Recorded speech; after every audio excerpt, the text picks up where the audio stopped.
ছেলেরা বাবা তোমরাও কতদিন ধরে নামাজ পড়ো না, 5 ওয়াক্ত নামাজ যে কোনো দিনে পড়ো না।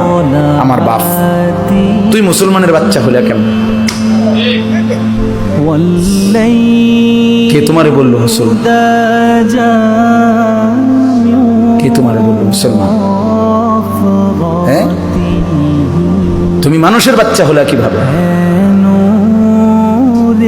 একদিন একবার একটি সেজদা শুধু দেয় নাই, একটা সেজদা। সেদিন থেকে আল্লাহ তাআলা ইবলিসকে বললেন, আজকের থেকে তুই শয়তান। এর আগে তো তাকে শয়তান বলা হতো, বুঝেন নাই? ইবলিস আগে কি ছিল না?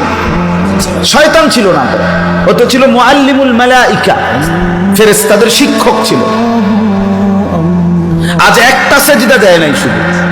আল্লাহ বলছেন 1 নম্বরে তুমি শয়তান, 2 নম্বরে বলছে তুমি রাজিম, তুই রাজিম, অভিশপ্ত। 3 নম্বরে বলছে ওয়া ইন্না আলাইকাল লা'নাতা ইলা ইয়াউমিদ্দিন, ইবলিস এখন থেকে নিয়ে কিয়ামত পর্যন্ত তোর উপরে আমি আল্লাহর লানত, লানত তোর উপরে। এইজন্য বেনামাজি তোর উপরে আল্লাহর লানত। বেটা তোদের যাদের কপালে সেজদা নাই, ওই কপালে আল্লাহর লানত, খোদার লানত পড়ে তোকে।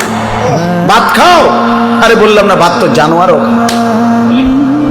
পেশাব পায়খানা করো, পেশাব পায়খানা তো জানোয়ারও। ঘুম যাও, ঘুম তো জানোয়ারও যায়।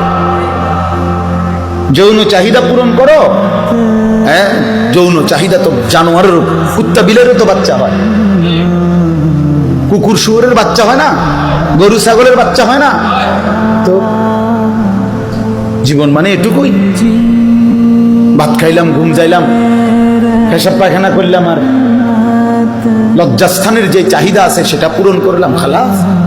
এর নাম জীবন?